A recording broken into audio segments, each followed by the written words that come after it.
Yo, the nation embrace you. Congress conceal and place you in shops where they showcase you, and robberies some face you. You leave mothers painful, you send brothers to angels. People lace you, give you different lights, or you often change you. When I'm most likely wet, I got you in Nike sweats. The opposite of reproducing, you don't give life but death. You the reason they write this check. Your cousin bomb like the test on land, they place them in fighter jets. You're useless without a helping hand. The parties you belch, they ran. You had good times, you jam. You with thugs in them, the cops you have lunch with them. Your relationship with bullets is bad, why you always dumping them? Big 50 and Pop gave you fame in the projects. You go both ways, ain't scared to come out the closet. Snipers make you whistle, get time if I'm caught with you, I don't know why, but in the Bronx we love you pistol. Hold me down when I'm walking these streets. It's your name, Roscoe, Ratchet of Heat. You the nigga legit, niggas don't wanna meet. Oh, you the reason this bitch nigga don't want no beef. I let you talk to the sky on the 4th of July. Nigga, use a middleman to God. I grab you, you ride. My chores you aside, the laws you abide. You don't even cost me a lot. Some niggas got a name off you, some built they fame off you. But one dude built the empire and gang off you. Sex, money, murder, here put your brains on you. 18 years old, Rolex and chain on you. You carried the cross, he's in the cage for you.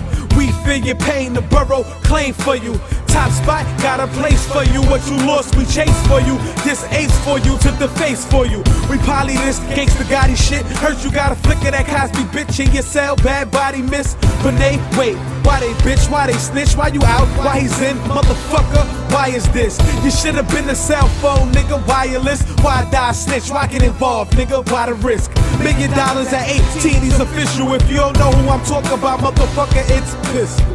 Hold me down when I walk in the streets. It's your name, Roscoe, Ratchet of Heat. You the nigga legit, niggas don't wanna meet. Oh, you the reason this bitch nigga don't want no beef. I let you talk to the sky on the 4th of July. Nigga, use a middleman to God. I grab you, you ride. My chores you aside, the laws you abide. You don't even cost me a lot.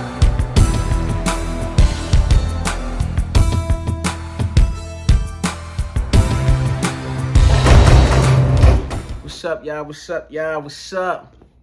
Oh man, today this is gonna be a real good one, man. This one, another edition of Let Me Tell My Story. This one is gonna be about my brother S1. For y'all that don't know, I have 7 brothers and 3 sisters. I have a large family. I won't go into the whole background because if you click the link at the bottom, you can watch the full documentary on my life story. It's in the description. Yeah, so go make sure you go do that. But I do want to start out by talking about how we started with music. And really it goes back into how I started with the music. And then I'm gonna lead up into now, right? So as a youngin', my father introduced us to hip hop, right? My father died when I was 12, so this had to be before, obviously, right? My father was a big Tupac fan. And Big L, I remember him playing Big L and a couple other songs, but Tupac just resonated with me so much to the point that he had this song called Trapped. And I wrote down all this back in the day. We used to write down other people's lyrics so that we could remember their lyrics to their song. I was probably 8, 9 years old. And Tupac is rapping about being trapped in this prison of illusion. You know what I'm saying? Happiness living on the street he said, being trapped in this prison of illusion. Happiness living on the street is a delusion. One day a smooth criminal, one day must get caught. Shot up and shot down with the bullet that he bought. Now I know the whole song to this day. And it's because I wrote it down and because I was a big Tupac fan, and him being such a rebel at that age, it only makes sense why I'm doing what I'm doing now. It's like it was like implanted into me. But anyway, so when it came to rapping, I think maybe they got a different perspective because you got to get stories from everybody's perspective, not just yours. I think I was the first one who really started rapping out of me and my brothers. Well, me and S1 specifically. I remember, rapping into the radio. And like back in the days, they had little radios that you put tapes inside of. And you press down record. It's a record on it, record and play at the same time, and it'll record over the tape. Let's say if you got a Jay-Z album and you press that record and play at the same time by accident, it's gonna record over that whole tape. Niggas fucked up a lot of tapes back in the day like that. I know y'all did, cause I did. But anyway, So I rapped into it. You know, my father was like, spit a rap. I told him to go in the room. So I did it. And then when he came back, I said, listen to it. I ran in the back. And when I came back, he told me it's kind of dope. He said, I like it. You know what I'm saying? And that's what led me into just believing in myself. My father told me that he was that impressionable upon me. But yeah, so, you know, later on he would die when I was 12 years old. Gradually, me and my brothers would hit the streets. But we always kept this love for music. Like, we just, you know, we had everybody album you could think of. You know, just everybody. You know, we kept their CDs, their tapes or whatever. And I remember having 2 radios now. One radio where you could press record and play, and then another radio where you could play like an instrumental from. So I said, oh, you know what I'm gonna do? I had went to Hunts Point, and I went to the store that was selling instrumental tapes. Now CDs wasn't even out yet, y'all. This is just tapes. And I went there and I got the instrumental tape. I put it in. I wrote to the beats, and then I recorded on the other radio. So while this radio was playing the beat, this radio was recording the beat and me at the same time because the radio could hear it. And I wound up putting together a little mixtape of dudes around the neighborhood. I got dudes to pull up like, yo, come rap a song on this joint I'm doing. That niggas like, what you talking? We was young. So I think, I'm not saying I was the first to rap out of my whole crew. There was other people rapping, but I think I was the first to organize it in that manner. I even had a tape. The tape said DJ Hocus, right? I kind of wanted to be a DJ before a rapper. It's fucking quite odd, but I was rapping at the same time. Even my older sister rapped before on it. It's like everybody was rapping on it, man. It was real fun. It was really, really fun. And, you know, S1, he didn't rap much on those tapes from what I remember, but he definitely did rap before. And, you know, he's pretty good. And yeah, so I started, you know, letting my niggas hear the tape around the community, and they liked it. You know, they amping me up, guy. Yo, y'all guys say, yo, y'all niggas is nice. I used to be like, yo, shut up, cause I just like, you know, just thought to put something together and like, oh shit, people like it. Now I'm gonna fast forward to when S1 ended up going to college. See, S1 was really, really good in basketball. He's tall. He's like 6'1". I'm short. I'm 5'6". S1 is my younger brother. I'm older than S1 by about 18 months. And but he's taller than me. And he was really good in playing basketball. So he had got a scholarship to go to Buffalo State, I believe, and for basketball. Now, you know, he was up there in Buffalo State doing his thing or whatever. But S1 wound up coming back to New York. And when he came back to New York, the nigga started rapping. Like, the nigga had rhymes. Yo, I don't know what the fuck happened to him up there. He fucking must have walked through a portal. Because the nigga came back with these rhymes that was like, Be doing it for money, man. Let me stop playing. Nigga, in the streets, I'm certified, nigga. Give me a certificate. I graduated from Dimes and Nicks, and now I'm flipping bricks, right? Clientele out the ass. What you want, you get. For weed, hit the singular. For coke, nigga, hit the sprint. I floss hard. I'm very conspicuous. Fuck an early dismissal, my nigga. Those missiles missed. S1 is from the cold slums. And when it's beef, I'm like the Japanese, nigga. I show gun. I never fuck without a Trojan. I got too many doulas out here, so I don't need no sons. Yeah. I boss money like my nigga Minna and run up in Virginia Tech with a tech from Virginia. Ooh. A Bronx nigga got the hardest bop. You might spite us in Brooklyn or we slinging on the Harlem block. And the street don't ask for work. You hot. I'm like 911, my nigga. You gotta call the cop. I'm so slick with it, I could do it big with it, sort of like Big did it. No, and I'm dead serious. See, 5 is popping, 6 is popping. That's what the gang say. My gun go pow pow. Nah, my shit is like bang bang. Woo. Like, you was not just spitting this shit on the karaoke machine that we had or the 2 radios I had. You wasn't spitting like this. The nigga rhymes was phenomenal. S1 going around the whole hood battling everybody, destroying them, taking niggas microphones on the corner, ciphering with Remy Ma, ciphering with you know, whoever was somebody at that time in the area, definitely ciphering with them, and just like, yo, he stood up. Like, not only stood up, he was considered the nicest. I tell you, man, he was considered the nicest. I'm not saying this because this is my brother. S1 was the Nas, Jay-Z put together of our era. It was both of them infused. And when I play some of his music later, you'll see why. Because he had the charisma, the lyrics, he had the flow, and he had the look, but he also had the song structure. He knew how to put a song together. And he did all this on his own. And mind you, he's 17, 18 at this time. Came back to the hood, battling dudes, going crazy. Like, I'm like, damn. You know what I'm saying? Like, oh, nah, this nigga's dead nice. You know what I mean? I was still on my rapper shit. I still had balls, but my balls was more like, because I was heavy, knee deep in the street, and now my shit was just hard. Like, niggas used to tell me, like, Hulk, you like Styles P. Like, that Styles P was my favorite rapper at that time. You know what I'm saying? And it's ironic that Styles P will become my brother. Salute to Styles P. You know, we actually got 2 songs together. Make sure y'all go check them out on YouTube. I got videos. I got video to one, and we got a song together with me, him, DMX, Peter Gunz, and Swiss Beats. You know what I mean? But they used to be like, yo, Hulk, you rap like Styles P. You know what I'm saying? I used to want to be a hard rapper, but S1 was just witty, flow, bars, punchlines was just crazy, ridiculous.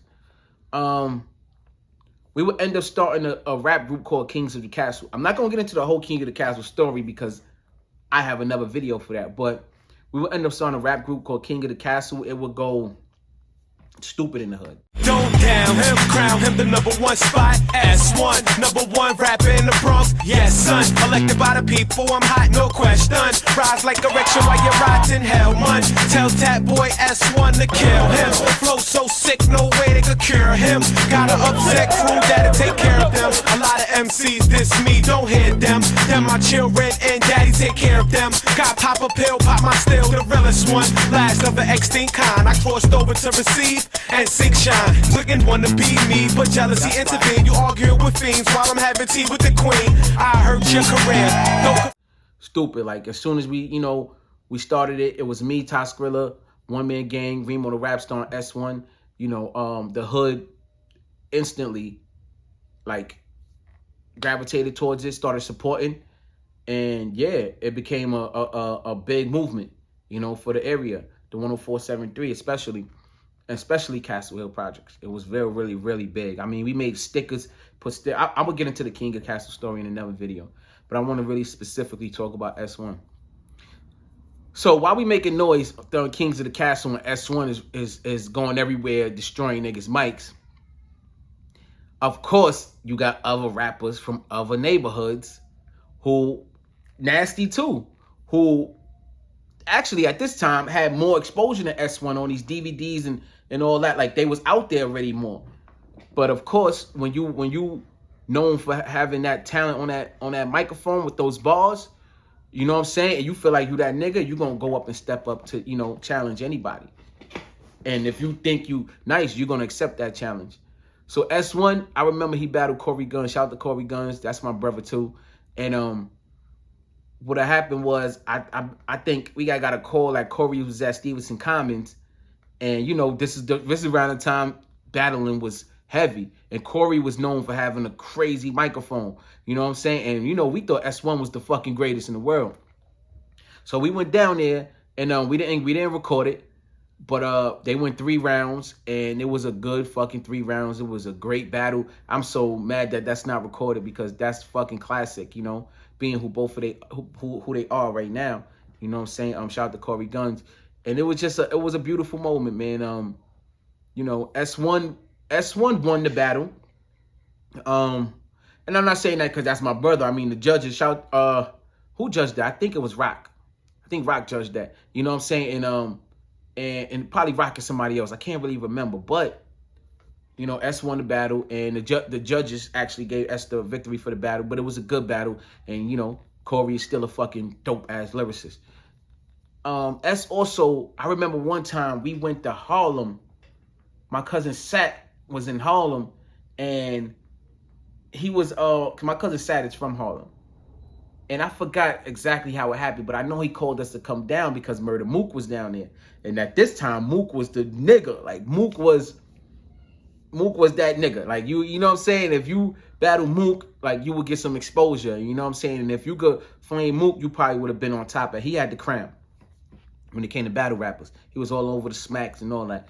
So we went to Harlem, And Mook ain't want to battle at first. Mook was like, nah, man, like, you know, because S really wasn't out there like that. He was like, nah, man, I ain't battling niggas. I mean, you know, it was just like a whole bunch of back and forth. And then Mook said, fuck it. Like, what's up?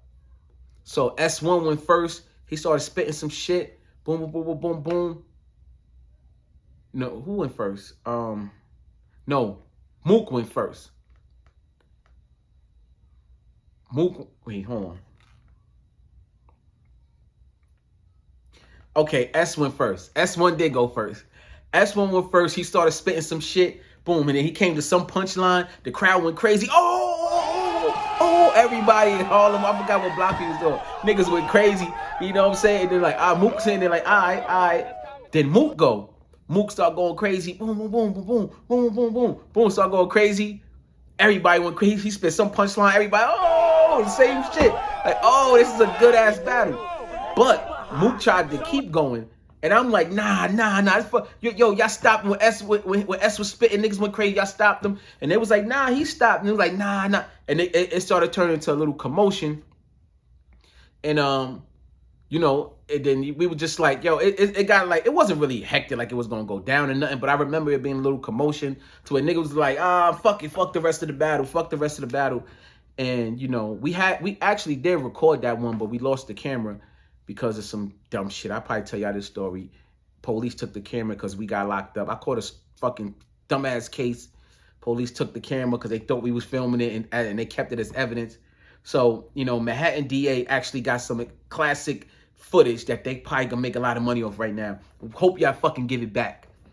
Yeah, give that shit back. Never got the camera back. But anyway, yeah, that was another battle, you know, S1 had with Mook. Then now Mook, shout out to my brother Mook, that's my brother. You know what I'm saying? Who else S1 battled? S1 also battled P. I wasn't there for that one. That one was in the Fight Club, I believe. And I believe the judges gave the victory to P in that one.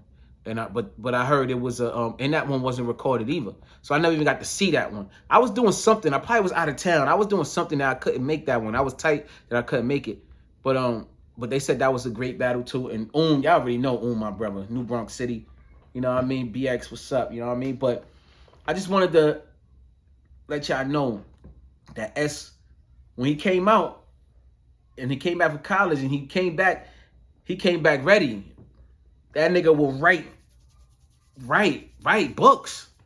I used to have writer's block, like a lot, like writer's block. I couldn't write that many rhymes. That nigga would have books. And I don't know, whatever happened to him up in college, it clicked for him and it worked for him. He became known as one of the best lyricists in the Bronx early. Like somebody that, they respect his mic. You know what I'm saying? Like I said earlier, S1 just wasn't a battle rapper.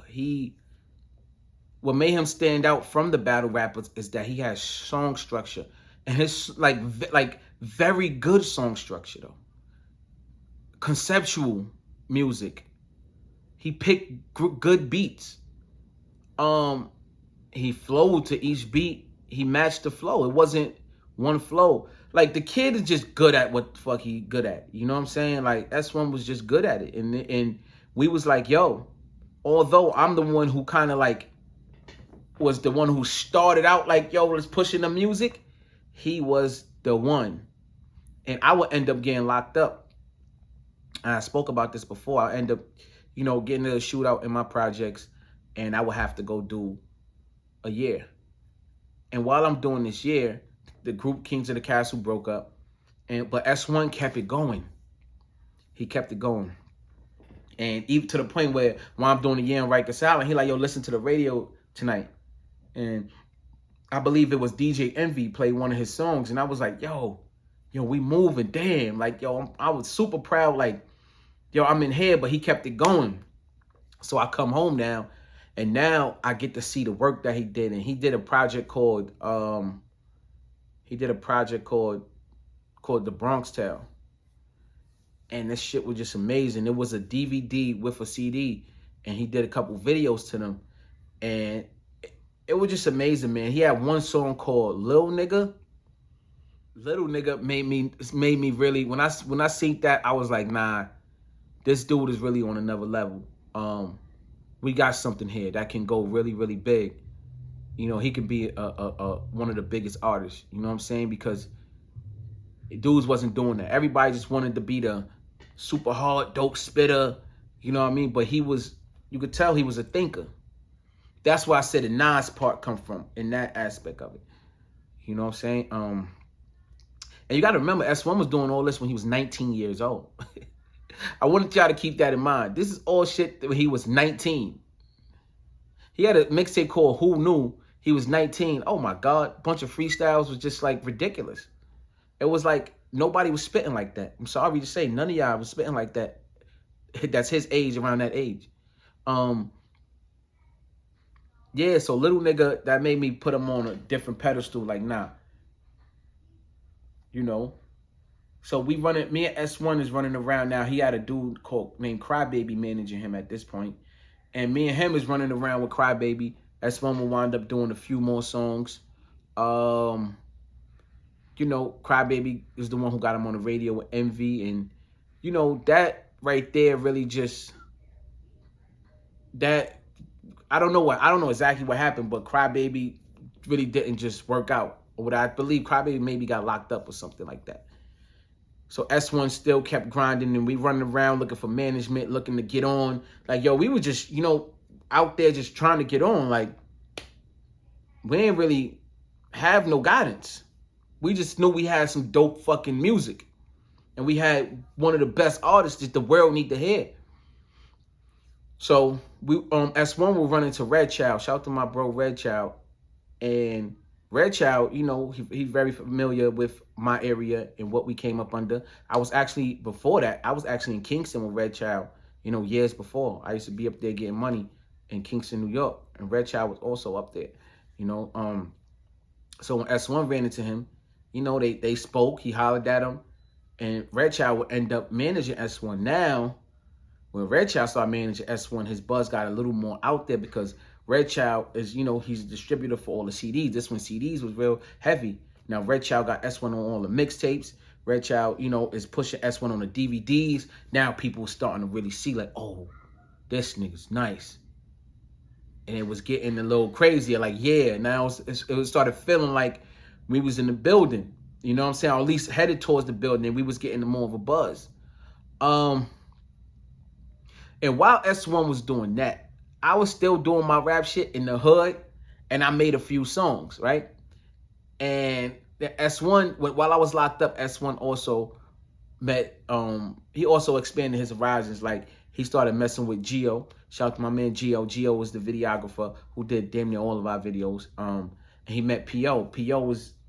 got a big mouth. If y'all know P.O., Bang Bang Boogie, like I say, if he say your name, then people gonna pay attention.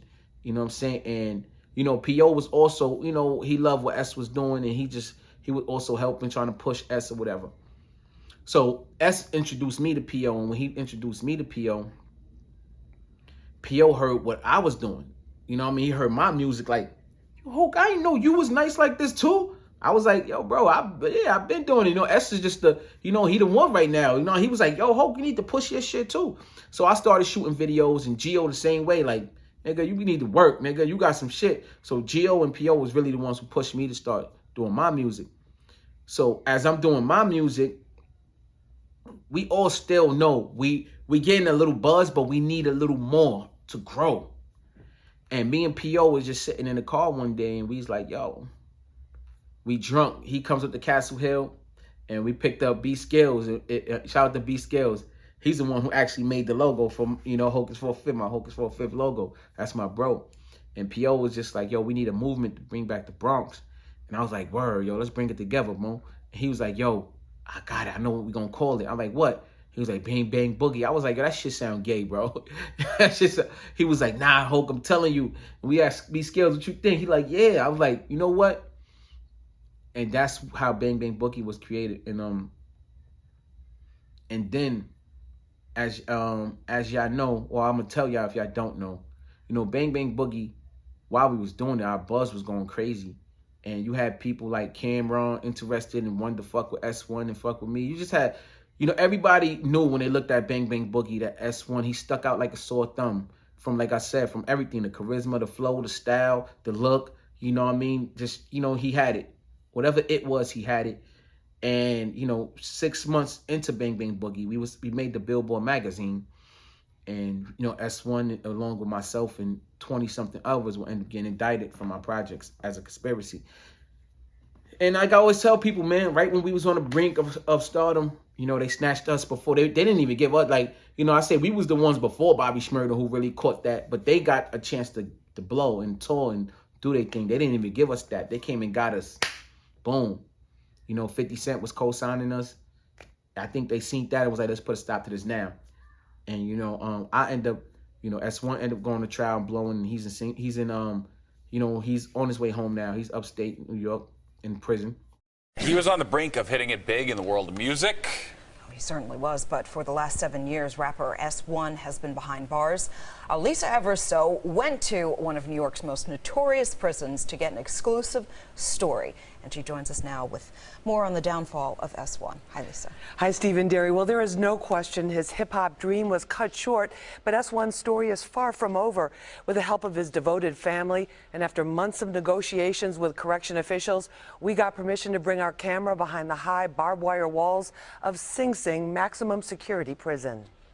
I crack your head like I crack a lobster tail. See the white meat? Just chill, cause blood's about to spill. Sharif Harris, known in the hip-hop world as the rapper S1, was gaining national attention. Check out the boys in the Bronx. You heard me? It's the Bang Bang Boogie movement going on right here on thisis50.com. Check it out. The music industry buzz was building, and he saw a way out from the dangers of fast street money. I just felt like this is too good to be true, you know?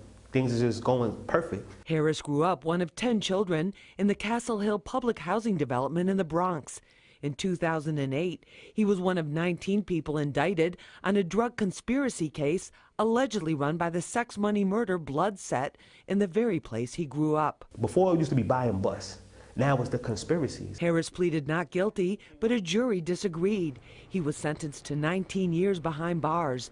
His older brother Hassan Hocus Harris, who's a popular New York rapper, was also charged but found not guilty. It's like you in a spider web and untangle yourself out of it. And that's what these conspiracies are. They do that to the whole neighborhoods now in New York, Queens, Harlem, and the Bronx. Various neighborhoods is being wiped out. During our Sing Sing sit-down, he told me the 7 years he's already spent behind bars have changed him. He participates in prison programs and continues to write new rhymes.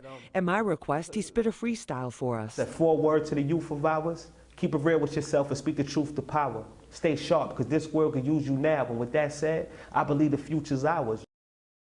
Now, his attorney is working on an appeal, and Harris tells me that he will continue to read, write, and improve himself and stay positive while he's incarcerated, and that once he gets out, he is never going back. And I end up going to trial after him, and I end up winning and beating my case. So it's like bittersweet, man. It's like, you know, happy I'm home, but my brother blew, and it's just like he was the one. You know what I'm saying? We all knew that. Like, I know I'm the one too. I'm the one. I know that I have potential. I know that I create my own reality. I understand who I am now. I learned myself during those 4 years on Rikers Island fighting this case. I know that I can exceed many limits. You know, there's no limit to my potential. But, and there's a big but, because, you know, you just got to give credit where it's due. He was the one.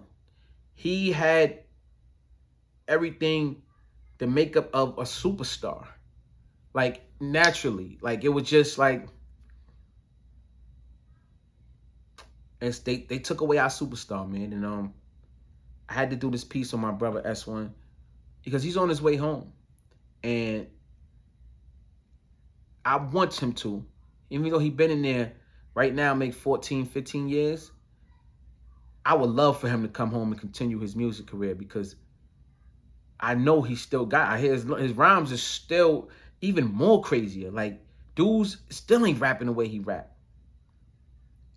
And he got a lot to say, and I think that y'all are gonna love what he have to say when he come home. And I think, you know, he need to share it with the world. So, you know, he got a few degrees, you know, since he been in there. He been focused. You know, he just been chilling. You know, doing his time like a man, you know what I'm saying? And he'll be home soon. He'll be home soon. He be home soon. So with that being said, man, I just wanted to do this quick segment on S1. You know, check out the documentary. I talk about him more. You'll actually hear him talk more. And yeah, man, you know, like I said, they took our superstar, but he be back. He be back soon. And we here, we waiting for him. We got him when he get here. So salute to everybody that's watching. Make sure you like, subscribe, and share this. If you rock with S1, make sure you share this to the world. Peace. Yo, homie, man. OG once told me, it ain't where you from, it's where you at. But listen, where I'm from is where I'm at. I know where that's at. Come on, sing for them.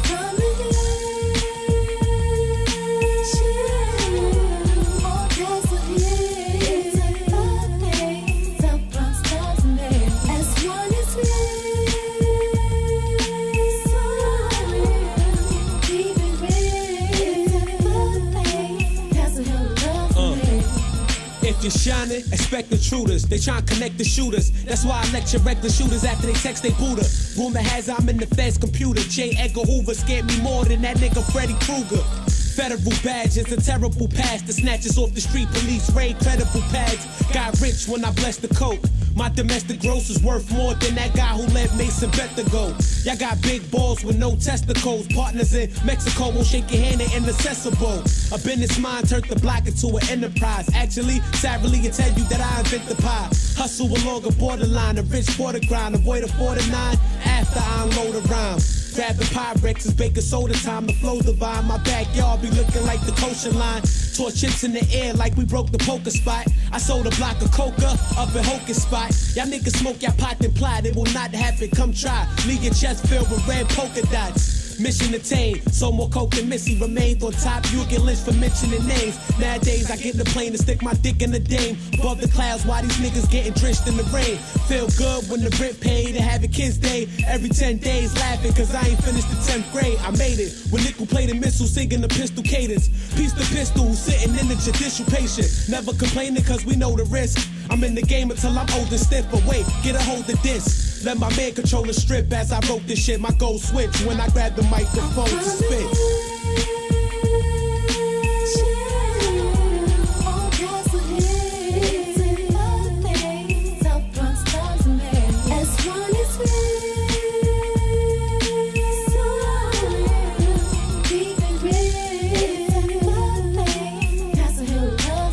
Be having dreams that I'm a gangster.